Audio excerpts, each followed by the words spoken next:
Joining us now on the line from Austin, Texas, Bill Bishop. He is the author of The Big Sort, Why the Clustering of Like-Minded America is Tearing Us Apart. Bill, good to have you on TVO tonight. How are you?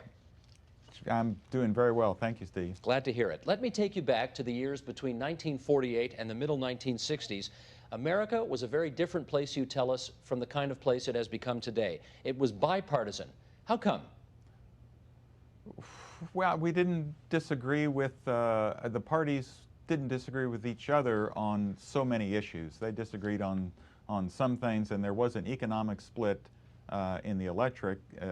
It was the old New Deal coalitions of workers versus owners, and a lot of the divisive issues that we have today about cultural and social issues just weren't part of the environment, and that switched beginning in the mid-1960s to mid-1970s. And what was happening at that time that you think made the switch in particular? Well, I think those what people considered political changed, and those New Deal differences began to go away, and the social and cultural issues and lifestyle issues began to ascend, and so lifestyle began to align with political party, and also the political parties began to disagree about more issues. And as each issue was added to the national agenda, the parties they had different positions on them. And so people no longer had friends in other parties. They found themselves enemies on issues time and again. And then in the United States, as people began to, as they became more educated and richer, and it became easier to move around the country, people began to move into communities where they could find people who shared their what they thought about, the way they lived, their hobbies and habits. And as that happened, places in the United States became increasingly Democratic or Republican. Well, let me follow up on that, because in fact you're now in about the 1990s when you tell us 100 million Americans moved from one county to another in what you have, colloquially called the Big Sort. But in fact, you say it was not haphazard. It was there was an orderly flow to it all. Can you describe what that flow was like? Well, we found it first in terms of education. In 1970, people with BA degrees were relatively evenly distributed around America's cities. But over the next 30 years, people with BA degrees and PhDs began to cluster in particular places. So in Austin, where I am now, Austin, Texas, collect a lot of people with advanced degrees. Cleveland didn't, and so there became this greater economic inequality from place to place. But that was matched by all kinds of inequalities. Young people went some places and not others. Blacks moved to Atlanta and Washington, D.C., and not to places like Austin. And within that became this political separation. So Democrats began to cluster in some places, like my neighborhood, and Republicans began to cluster in other places. Just to give our viewers a sense about how clustered Austin is, how did George Bush do in the last, this is in his home state, where did he place in the last election? Well, he lost Austin. He actually won Travis County, I believe, in 2000, lost it in 2004. In my neighborhood, though, George Bush came in behind in 2000. He came in behind both Al Gore and Ralph Nader. He came third. So he came in third in my little neighborhood. Yes, we're about 80–90% Democratic where I live, and that's what we've found, is that increasingly neighborhoods, the places people live, began tipping. And if they tip Democratic, they attract more Democrats. If they tip Republican, they attract more Republicans. So San Francisco County voted about 50–50 in 1976 and became increasingly Democratic with each election. So it's 85% Democratic by 2004. Let me read an excerpt from your book that emphasizes this point. People who move to Portland, you tell us, want good public transportation and city life. People who don't give a hoot about those things migrate to Phoenix, suburban Dallas, south of Minneapolis, or north of Austin. But people don't move to Portland just because of bike trails and metro stops. They are looking for an array of things that make them feel at home. They want to be able to buy certain books, see certain kinds of movies, and listen to particular styles of live music. So the Big Sort has taken place. The counties across your country are now more at the polar extremes than they were 30 years ago when they were more in the middle. What have the implications been of this big sort? Well, it makes it, there's a psychological phenomenon that happens when people live around others who think the way they do, and that is they become more extreme in the way they, in what they believe. So in my neighborhood, for example, totally Democratic. It's not enough to say I disagree with George Bush. It's George Bush needs to be impeached. It's not even George Bush needs to be impeached now. It's George Bush needs to be guillotined, put on criminal trial, right?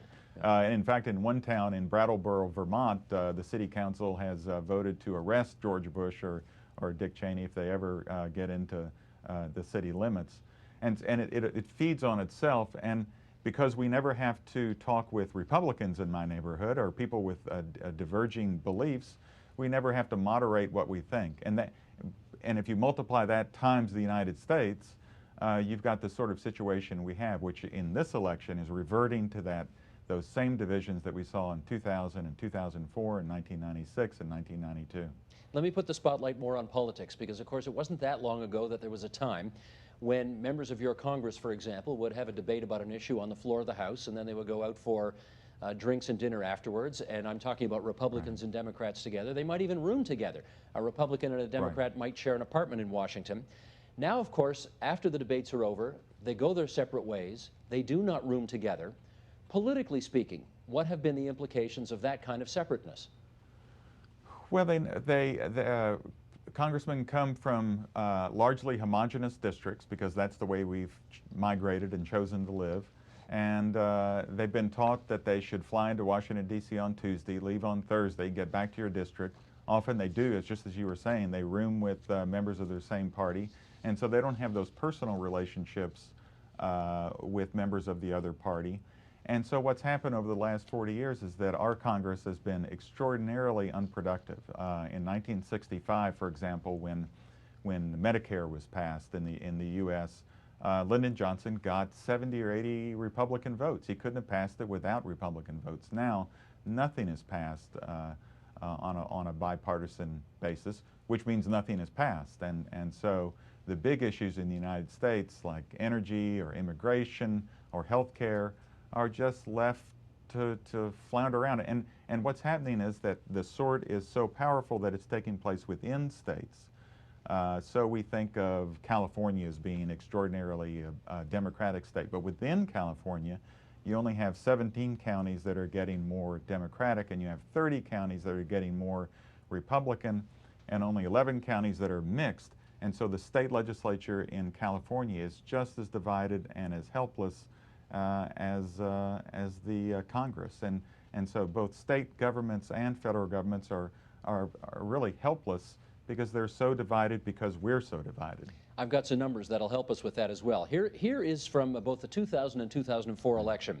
The average county population density, and boy, if this doesn't say, you know, who loves the Republicans and who loves the Democrats. If you look at George W. Bush in 2000, the average county population density for his voters was 108 people per square mile.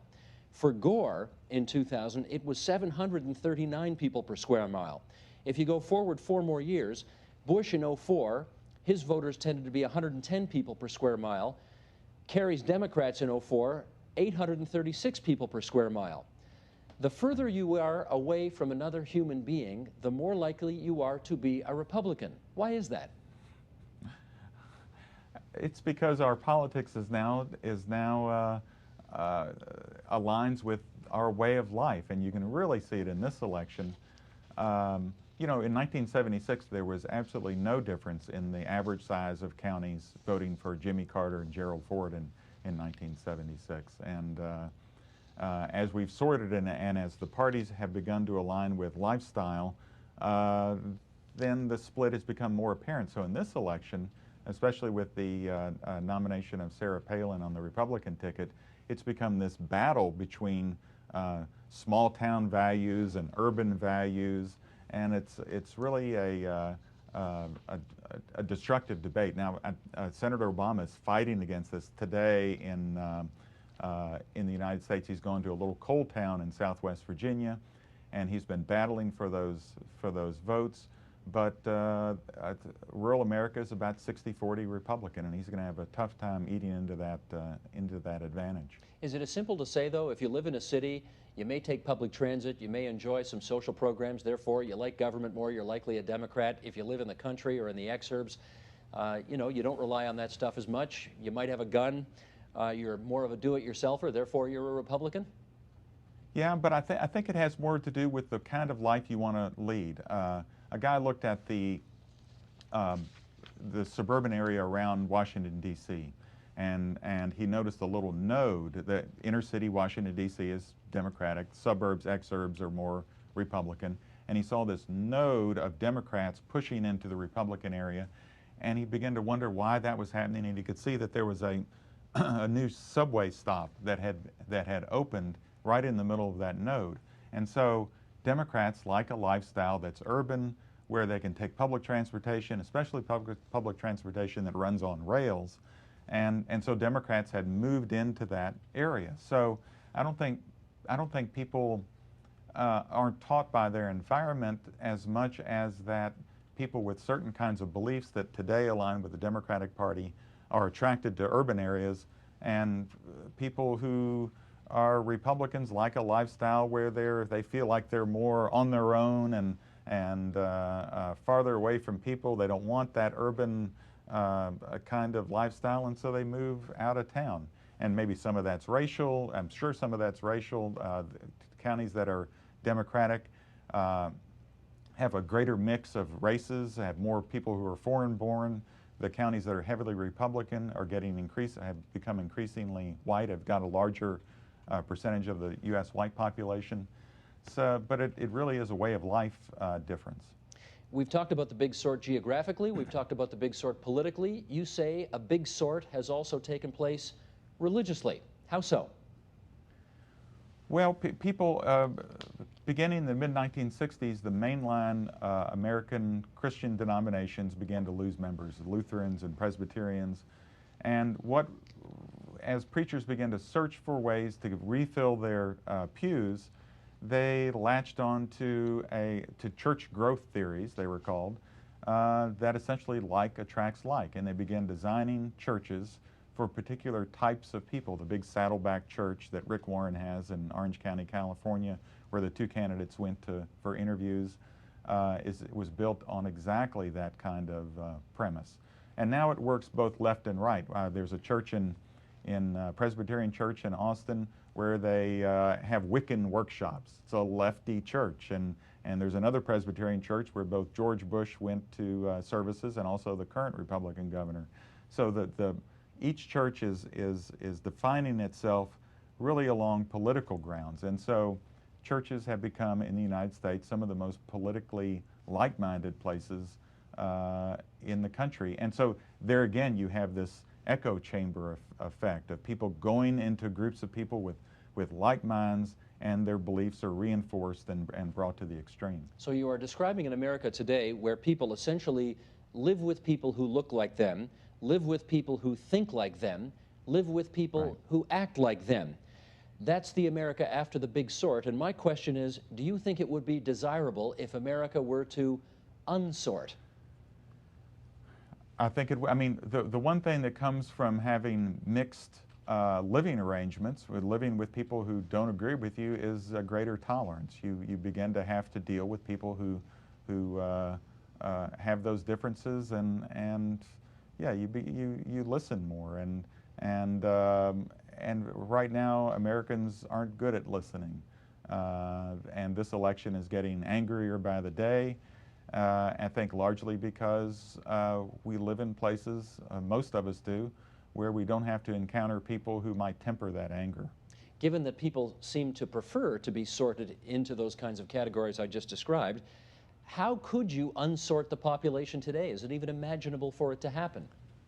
It is hard. No, I think, you know, we're dealing with human nature, and it's absolutely human nature that, you know, birds of a feather flock together, and it's almost going to take willpower on our part to listen. I mean, it's that, and I think of the younger generation in the United States, and this may be true in Canada too, are less wedded to our baby boomer differences, and they see the world less as black and white and more as gray. And as younger generations comes up, they may have a whole different way of looking at politics, and I hope so. But otherwise, my neighbors are not going to move to West Texas, and I'm sure people in Toronto aren't going to move out into the country, and so we're going to have to find other ways to deal with our differences. Well, interestingly enough, what you just described, people who are living in the fifth biggest city in North America, which is Toronto, there does come a point in their lives, maybe it's once they've retired, where there is a phenomenon of people moving into not just the suburbs, but the exurbs or into rural Ontario. Does that not happen in your country? That's a big phenomenon here. It does, and it's interesting. I was just out in Colorado, and there are 3 ski counties out there that are trending Democratic for exactly that reason.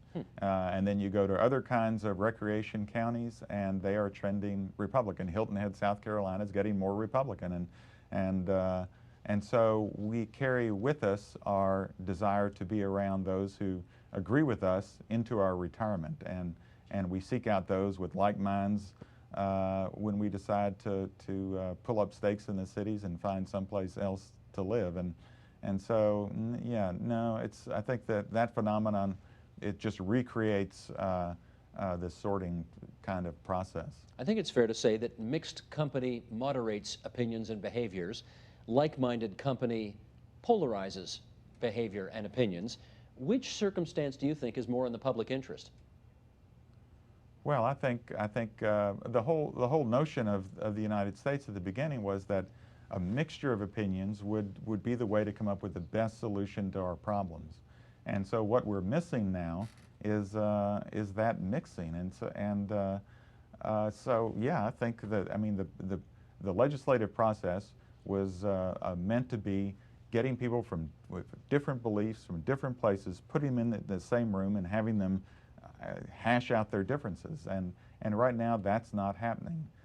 Instead, our representatives are reflecting the bitterness and divisiveness that we've created within our community. Well, if it's so obvious to you, and I think it will be obvious to those who read your book, that moderation or anti-extremism is the way to go, why is there basically nobody in the political firmament of your country today that's crying out for that position? Well, it's interesting. I mean, both McCain and Obama have talked about post-partisanship. That was one of Barack Obama's early features of his campaign. They're and not McCain campaigning is the that maverick, much anymore, right? though. Because, and it's not their fault. We like to blame politicians for all of our problems, but what they're finding is that they're being funneled into these homogenous communities of voters, and they have to appease those voters in order to increase the turnout to win the election. And so even though both campaigns were based on moderation and post-partisanship, they've been forced back into the divisiveness that we had in 2004 and 2000. So it makes me think, no, this wasn't a creation of Karl Rove or George Bush or Bill Clinton or, name your bad actor in American politics. And it's really a creation of the way we have chosen to live. Bill Bishop's been my guest. The book is called The Big Sort: Why the Clustering of Like-Minded America is Tearing Us Apart. Bill, thanks for joining us on the line from Austin, Texas tonight. Thank you very much, Steve.